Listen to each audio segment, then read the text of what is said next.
Nightline continues from New York City with Juju Chang. And now settle in for a story about a perennial holiday favorite, the Nutcracker. Believe it or not, for some, this Tchaikovsky classic can be a commercial bonanza. Stand by to cue the toy soldiers and the sugar plums and the dollar signs. Here's ABC's John Donvan. In short order, the story of the Nutcracker, which we're telling with paper dolls because, well, we didn't want to have to pay a dancer. It's a ballet about a little girl who gets a Nutcracker toy for Christmas that comes to life and turns into a prince who takes her on a journey through the enchanted land of snow and the kingdom of sweets in what may or may not turn out to have been a dream. Everybody always says that kids love this ballet. So let's ask that ballerina up there on stage about it. She is Isabella Auerbach, a 7th grader who plays the lead in the Boston Ballet's production. I think it's really kid-friendly. In what way? There's a lot of other children in it, and the costume and the sets are really nice, and it's not too complicated, the story. Right, it's an easy story to follow. Yeah, and it's a fun ballet to watch. Yes, this is the Nutcracker you probably grew up with a sugar plum fairy and Russian dancers doing splits. And this is the San Francisco Ballet here, toy soldiers doing battle with mice. But then there is this Nutcracker, Seattle's land of the sweets, featuring performers in drag and a stripping Countess of Coffee.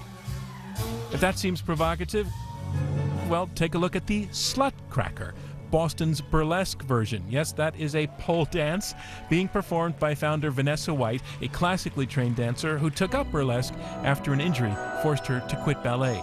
She said she started this production on a whim. SLUTCRACKER, the name just kind of popped into my head, and my husband was like, "You have to do that." And I was just kind of like, I don't know what it is, though. It turns out it's a big business.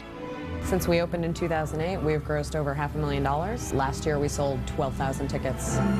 Indeed, the Nutcracker is so popular that even though it was not originally written for Christmas time, people still think of its music today as Christmas music, which is one reason that ballet companies all across the nation are putting it on right now.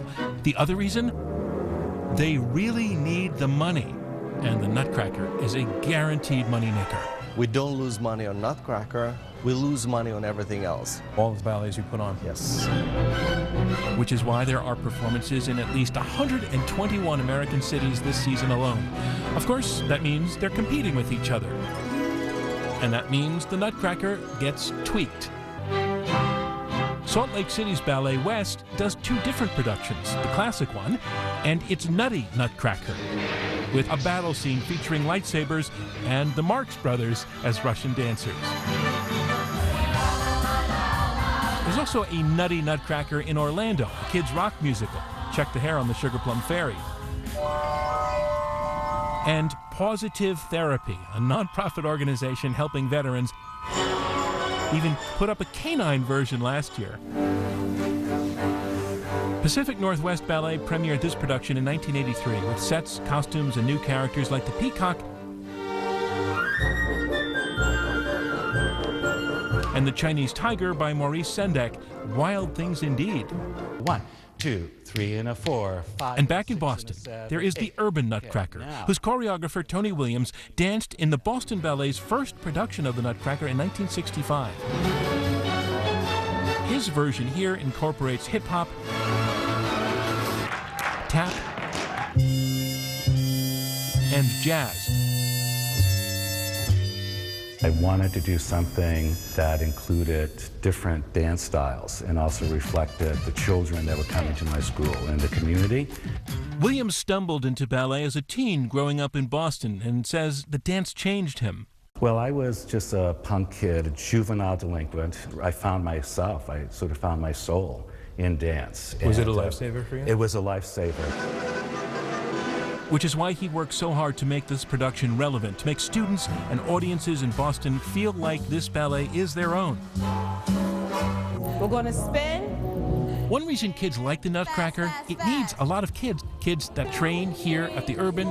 You take it. And also on the big stage at the Boston Ballet, where the director says the show is a training ground, a way kids can learn to dance and audiences can learn to love it. It's a great opportunity to develop the company. And the audience. Absolutely. This is the opportunity for you to get people brand new to ballet to like it. It's a great opportunity for the industry and the art form.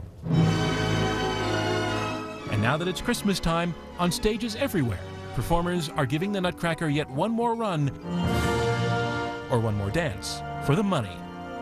For Nightline, I'm John Donvan in Boston.